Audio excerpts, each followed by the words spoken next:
মধ্যপ্রাচ্যের দেশগুলোতে আকাশসীমা বন্ধ করায় বিপাকে বাংলাদেশের প্রবাসী যাত্রীরা। আজও বাতিল ২৭টি ফ্লাইট।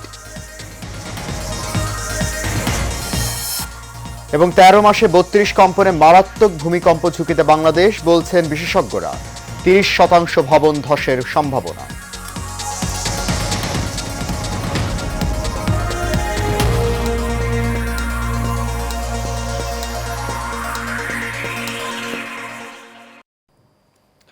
সবাইকে স্বাগত জানাচ্ছি এশিয়ান নিউজে। আপনাদের সাথে আছি আমি সৈয়দ মাহিউজ্জামান মুখর। শুনছেন বিআরবি কেবল ইন্ডাস্ট্রিজ লিমিটেড সংবাদ শিরোনাম। যাচ্ছে পুরো খবরে।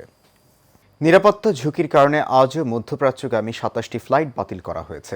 বিমান বাংলাদেশ এয়ারলাইন্স কর্তৃপক্ষ এই তথ্য জানিয়েছে। ইরানে মার্কিন ইসরায়েলের যৌথ হামলার কারণে বাহরাইন, কুয়েত, সংযুক্ত আরব আমিরাত, কাতার সহ মধ্যপ্রাচ্যের দেশগুলো নিজেদের আকাশসীমা সাময়িকভাবে বন্ধ করায় বিপাকে পড়েছে বাংলাদেশের প্রবাসী যাত্রীরা। বিস্তারিত শেখ সোহাগের রিপোর্টে। ইরানে শনিবার যৌথভাবে হামলা শুরু করেছে ইসরায়েল ও যুক্তরাষ্ট্র।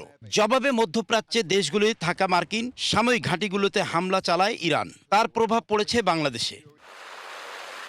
ইরান, যুক্তরাষ্ট্র, ইসরায়েলের পাল্টাপাল্টি হামলায় বন্ধ হয়েছে মধ্যপ্রাচ্যের আকাশসীমা।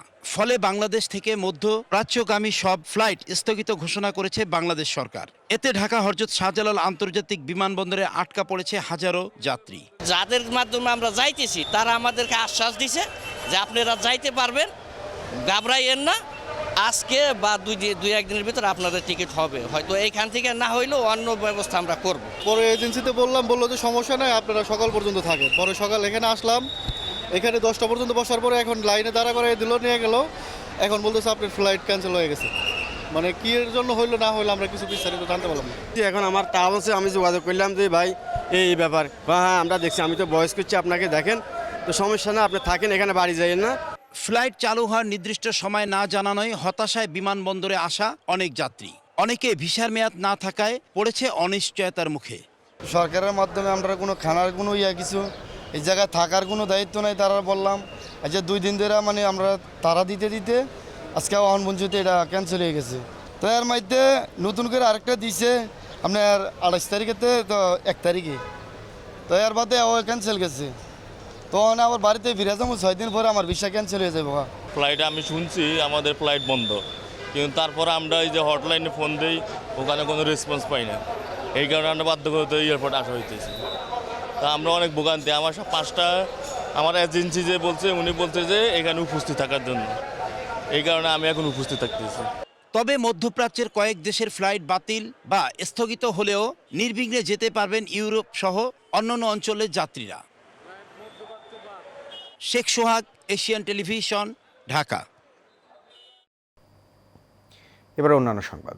বাংলাদেশে এক মাসেই অন্তত 10 বার ভূকম্পন অনুভূত হয়েছে, যার গড় হিসাব করলে প্রতি 2 দিনে একবার করে এই জনপদ কেঁপে উঠছে। বিশেষ করে শুক্রবার 5.4 মাত্রার কম্পন এবং এর আগে গত নভেম্বরে নরসিংদীতে 5.7 মাত্রার ভূমিকম্প জনমনে বড় ধরনের বিপর্যয়ের আতঙ্ক তৈরি করেছে। বিশেষজ্ঞরা বলছেন, নির্দিষ্ট করে সময় বলা না গেলেও শত বছর পার করা এই অঞ্চলের টেকটনিক প্লেটগুলো যে কোনো সময় তীব্র ঝাঁকুনি সৃষ্টি করতে পারে। আবির হোসেনের ক্যামেরায় ওয়ালেদ সিদ্দিকীর রিপোর্টে দেখুন বিস্তারিত। ভূমিকম্প প্রবণ 3টি প্লেটের সংযোগস্থল আছে বাংলাদেশে, তাই এদেশে যে ভূমিকম্প মাঝে মধ্যে হবে সেটাকে স্বাভাবিক বলেই মনে করেন বিশেষজ্ঞরা। তবে শঙ্কার বিষয় হলো সম্প্রতি দেশের মধ্যে ভূমিকম্পের উৎপত্তির প্রবণতা বেড়েছে। গত 13 মাসে বাংলাদেশে 32টি ভূমিকম্প অনুভূত হয়েছে, যার মধ্যে বাংলাদেশে উৎপত্তি স্থল 22টির। শুধু গত 1 মাসে বাংলাদেশে ভূমিকম্পের সংখ্যা ছিল 10, যার মধ্যে 9টির উৎপত্তি দেশের অভ্যন্তরে। সর্বশেষ গত শুক্রবার 5.4 মাত্রার কম্পন অনুভূত হয় সারা দেশে। গত 10 বছরের যদি আমি রেকর্ড আপনাদেরকে একটা অ্যানালাইসিস বলি, তাহলে এমনও হয়েছে যে অনেক বছরে 2টা বা 3টা হয়েছে, অনেক বছরে 5টা বা 7টা হয়েছে। সেই হিসাবে আমি যদি বলি, সেই হিসেবে কিন্তু গত ফেব্রুয়ারি থেকে শুরু করে এই ফেব্রুয়ারি পর্যন্ত প্রায় 32টি ভূমিকম্প হয়েছে। ওই হিসাবে কিন্তু এই সময়ে অনেক বেশি ভূমিকম্প আমাদের উইদিন বাংলাদেশে হয়েছে। আমি কিন্তু যে তথ্যটা আপনাদেরকে দিলাম সেটা হলো বাংলাদেশের বাউন্ডারির ভেতরে গত ফেব্রুয়ারি থেকে এই ফেব্রুয়ারি পর্যন্ত 32টা ভূমিকম্প। বাংলাদেশের বড় মাত্রার একটি ভূমিকম্পের শঙ্কা রয়েছে। ঢাকা শহরে বড় ধরনের ভূমিকম্প হলে কমপক্ষে 30% ভবন ধসের সম্ভাবনা রয়েছে। পাশাপাশি গ্যাসের লাইন ফেটে ভয়াবহ অগ্নিকাণ্ডের ঘটনা ঘটতে পারে বলে জানিয়েছেন বিশেষজ্ঞরা। ভূমিকম্প সাধারণত একটা রিপিট টাইম থাকে, যে একটা বড় ভূমিকম্প হলে 100 বা 150 বছর পর ওই এলাকাটায় আবার ভূমিকম্প হয়। তা আমাদের আসলে সেই হিসাবে আমাদের এই অঞ্চলে যেহেতু দীর্ঘ সময় ধরে একটা ভূমিকম্প নাই, সুতরাং এই অঞ্চলে একটা বড় ভূমিকম্পের আশঙ্কা কিন্তু থেকেই যায়। কান্ত আর্থকোয়েক যেটা জাপানিরা বলে, তাদের কিন্তু ওই আর্থকোয়েকে কিন্তু ক্ষতি হয়েছিল ফায়ার হাজার, এখানে ফায়ার টর্নেডো সৃষ্টি হয়েছিল এবং যার কারণে লক্ষ লক্ষ লোক মারা গিয়েছে। তা আমাদের ঢাকা শহরেও কিন্তু আমরা যদি পুরান ঢাকা বা আমাদের যে জায়গাগুলো ঢাকা শহরের গেঞ্জি আমরা যদি সেদিকে তাকাই, তাহলে হয়তো ভূমিকম্প হলে হয়তো একটা বিল্ডিং কলাপস করলো, পাশে দুইটা বিল্ডিং হয়তো দাঁড়িয়ে আছে, বাট এই যে বিল্ডিংটা কলাপস করলো তার পাশে হয়তো গ্যাসের লাইন, পানির লাইন দুইটাই হয়তো ফেটে গিয়ে হয়তো সেখানে ফায়ারের সৃষ্টি হলো। সর্বশেষ 1930 সালে এই অঞ্চলে 7 মাত্রার ভূমিকম্প হয়েছিল, যার পর প্রায় 96 বছর অতিবাহিত হয়েছে। ছোট মাত্রার ভূমিকম্প হলেও বারবার কম্পনে আতঙ্কিত সাধারণ মানুষ। বিশেষজ্ঞরা বলছেন, বাংলাদেশ ভূমিকম্প প্রবণ অঞ্চলে অবস্থান করায় যে কোনো সময় বড় ধরনের ঝুঁকি তৈরি হতে পারে। তাই এখনই প্রয়োজন এই দুর্যোগ মোকাবেলায় সমন্বিত পরিকল্পনার। Walid Siddiqui, Asian television, Dhaka. অনৈতিক প্রস্তাব ও কথা কাটাকাটি, সেই রাগ আর ক্ষোভ থেকে রাজধানীতে চাপাতি দিয়ে হত্যা করা হয় নরসিংদীর শিবপুরের ওবায়দুল্লাহকে। মরদেহ গুম করতে তার দেহ 7 টুকরো করে রাজধানীর বিভিন্ন জায়গায় ফেলে দেয় শাহিন নামে তারই রুমমেট। সিসিটিভি ফুটেজ ও তথ্য প্রযুক্তির সহায়তায় শাহিনকে গ্রেপ্তারের পর আজ এসব কথা জানায় পুলিশ। সিসিটিভি ফুটেজ বিশ্লেষণ করে রুমমেট শাহিনকে তার কর্মস্থল থেকে গ্রেপ্তার করে পুলিশ। সাইফুল ইসলাম নয়নের রিপোর্টে দেখুন বিস্তারিত। রাজধানীর বিভিন্ন এলাকা থেকে ওবায়দুল্লাহর খণ্ডিত হাত পা উদ্ধার করে পুলিশ। পরে তদন্তে নামে তারা। পুলিশ জানায়, অনৈতিক প্রস্তাব এবং কথা কাটাকাটির জেরের ক্ষোভ ও রাগ থেকেই ওবায়দুল্লাহকে চাপাতি দিয়ে কুপিয়ে হত্যা করে শাহিন। খুনের পর লাশ গুম করতেই শরীরের অংশ বিভিন্ন জায়গায় ফেলা হয় বলে জানায় পুলিশ।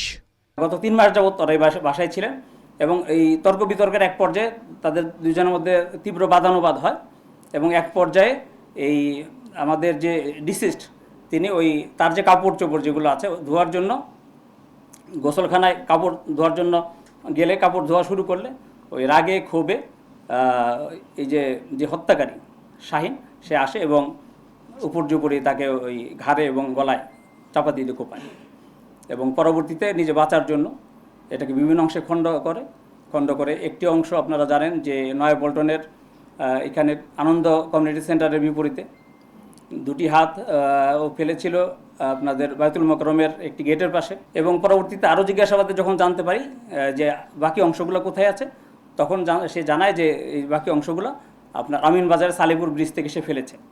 হত্যায় ব্যবহার করা চাপাতি ও শাহিনের বাইসাইকেল জব্দ করেছে পুলিশ। তাকে হত্যাকাণ্ডের যে ব্যবহৃত হয়েছে চাপাতি, সেই চাপাতিটি আমরা জব্দ করেছি এবং এই লাশের খণ্ডিত অংশ পরিবহনের সাথে ব্যবহৃত হয়েছে যে বাইসাইকেল, সেই সাইকেলটি জব্দ করা হয়েছে। নিহত ব্যক্তির যে মোবাইল ফোনটি সেটা জব্দ করা হয়েছে এবং আরও একজন আমরা প্রত্যক্ষদর্শী সাক্ষী পেয়েছেন, যিনি তার লাশ অর্থাৎ লাশের খণ্ডিত অংশ বহনে যিনি বহন করতে সহায়তা করেছেন বলতে যে সিএনজি তিনি ব্যবহার করেছেন, ওই সিএনজি ড্রাইভারকে আমরা পেয়েছি এবং তিনি এই মামলার অন্যতম একজন সাক্ষী। সাইফুল ইসলাম নয়ন, এশিয়ান টেলিভিশন, ঢাকা। সাক্ষ্য প্রমাণের ভিত্তিতে শুরু হলো মহান স্বাধীনতার মাস। এই মার্চ মানেই অধিকার হারানো এক জাতির জেগে ওঠার গল্প। এই মার্চ মানেই অস্তিত্ব রক্ষার লড়াই আর পরাধীনতার শৃঙ্খল ভাঙার চূড়ান্ত শপথ। ৭১-এর এই মাসে বীর বাঙালি জীবন তুচ্ছ করে নেমেছিল সশস্ত্র সংগ্রামে। লাখো প্রাণের বিনিময়ে আর ত্যাগের মহিমায় অর্জিত সে লাল সবুজের পতাকার গল্প নিয়ে বিস্তারিত জানাচ্ছেন সহকর্মী নূর মোহাম্মদ ভুইয়া। ৩০ লাখ শহীদ আর লাখো মা বোনের আত্মত্যাগে মিশে আছে এই মাটির প্রতিটি ধূলিকণায়। ৭০-এর নির্বাচনে যখন রায় কেড়ে নিতে চাইল শাসকেরা, তখন আর সয়নি বাংলার মানুষ।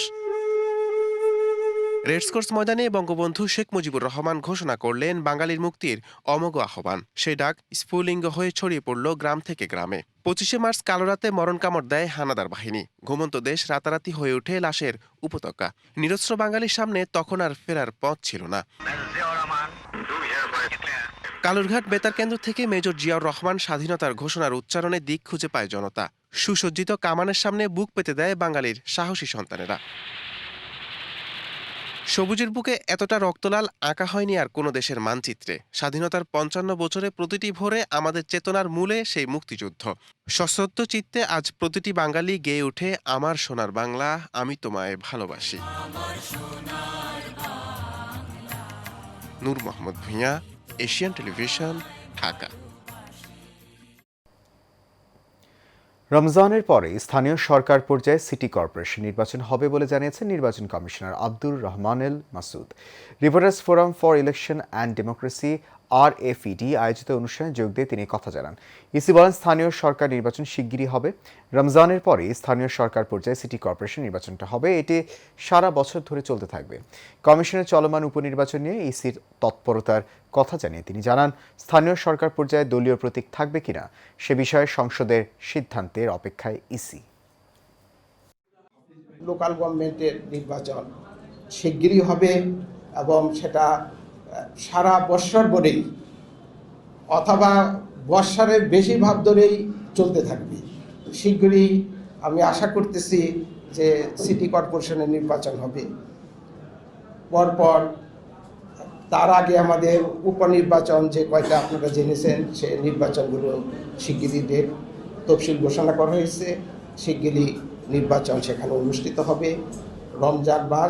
রমজান মাসের পরেই আপনারা, আমি মনে করি যে লোকাল গভর্নমেন্টের যে সিটি কর্পোরেশনের নির্বাচন সেটা অনুষ্ঠিত হবে।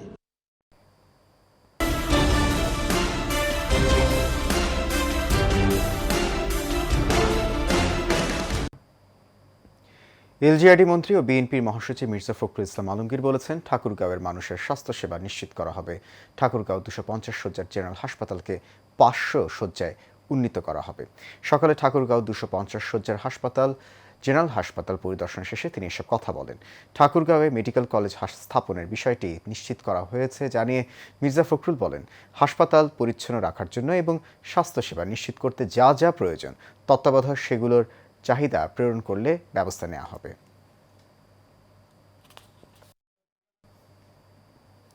বরিশালের হিজলা উপজেলায় মাদক অবৈধভাবে ড্রেজার দিয়ে বালু উত্তোলন এবং সালিশ বৈঠকের নামে হয়রানির বিরুদ্ধে কঠোর ব্যবস্থা নেওয়ার ঘোষণা দিয়েছেন নৌ পরিবহন ও সেতু মন্ত্রণালয়ের প্রতিমন্ত্রী রাজীব আহসান। নির্বাচিত হওয়ার পর এই প্রথম নিজ এলাকায় এসে দলীয় নেতাকর্মীদের এই কথা বলেন তিনি। উপজেলা প্রশাসনের সঙ্গে বৈঠক শেষে বেলা 2টায় উপজেলা অডিটোরিয়ামে উপজেলা ও ইউনিয়ন বিএনপি এবং অঙ্গ সহযোগী সংগঠনের নেতাকর্মীদের সঙ্গে মতবিনিময় সভায় অংশ নেন তিনি। সভায় সভাপতিত্ব করেন উপজেলা বিএনপির সদস্য সচিব অ্যাডভোকেট দেওয়ান মনির হোসাইন। সঞ্চালনা করেন সিনিয়র যুগ্ম আহ্বায়ক আলতাফ হোসেন খোকন।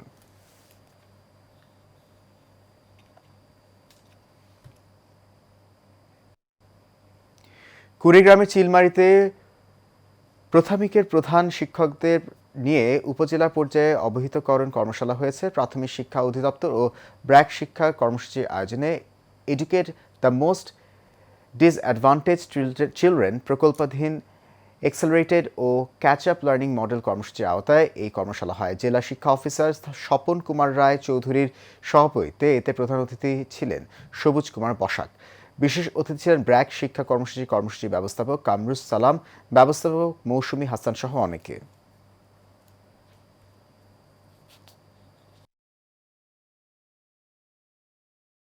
মধ্যপ্রাচ্যের দেশগুলোতে আকাশসীমা বন্ধ করায় বিপাকে বাংলাদেশের প্রবাসী যাত্রীরা।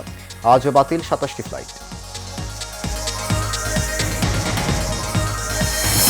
এবং 13 মাসে 32 কম্পনে মারাত্মক ভূমিকম্প ঝুঁকিতে বাংলাদেশ, বলছেন বিশেষজ্ঞরা। 30% ভবন ধসের সম্ভাবনা।